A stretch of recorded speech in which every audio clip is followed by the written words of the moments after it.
नमस्कार, माझे नाव पवन उद्धव कचरे. मी राजराजेश्वर विद्यालय कर्जत येथे इयत्ता 10वीच्या वर्गात शिकत आहे. मी आमच्या शाळेच्या ग्रंथालयातून पुस्तक नेले होते. त्या पुस्तकाचे ते पुस्तक म्हणजे आयुष्य घडवण्याची 7 प्रभावी सूत्रे. त्या पुस्तकाचे लेखिका आहेत CSO अश्विनी बियाणी. CSO अश्विनी बियाणी असं सांगतात की आयुष्यात आपल्याला जर ध्येय गाठायचं असेल तर काही आपल्यात करण्याची जिद्द पाहिजे.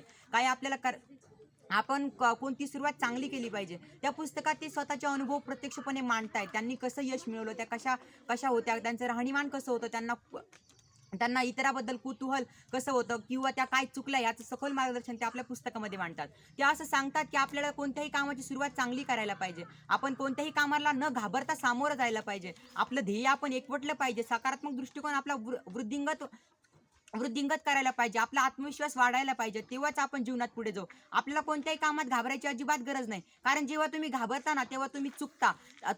जेव्हा तुम्हाला अशी भीती वाटते की चुकताल, पण आपण चुकलो तरी आपल्याला संधी परत मिळत असतात.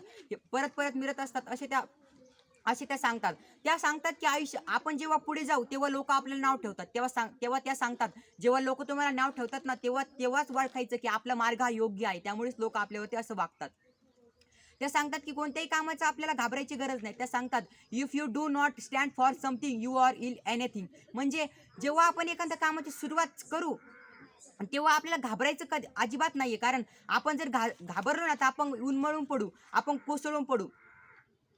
इतकं सगळं मार्गदर्शन ते आपल्या पुस्तकामध्ये करतात. त्या सांगतात की आपल्या जीवनात आपण चांगले कार्य करायला पाहिजे. खोटे नाटे वागायला नाही पाहिजे. कारण खोटेपणा हा क्षणभंगुरता आहे. तो फक्त क्षणापुरता मर्यादित असतो. आता ते सांगतात की काही लोक यश मिळवतात. यश मिळवणं फक्त हाच आपल्या जीवनाचा अर्थ नसतो. तर यश आपण कोणत्या प्रकारे मिळवलं याला सुद्धा महत्त्व असतं. आपण सगळ्यांशी मिळून मिसळून व सगळ्यांशी चांगलं वागावं याचं वर्णन ते आपल्या पुस्तकामध्ये करतात. धन्यवाद. मला या पुस्तकातून खूप सारी प्रेरणा मिळाली.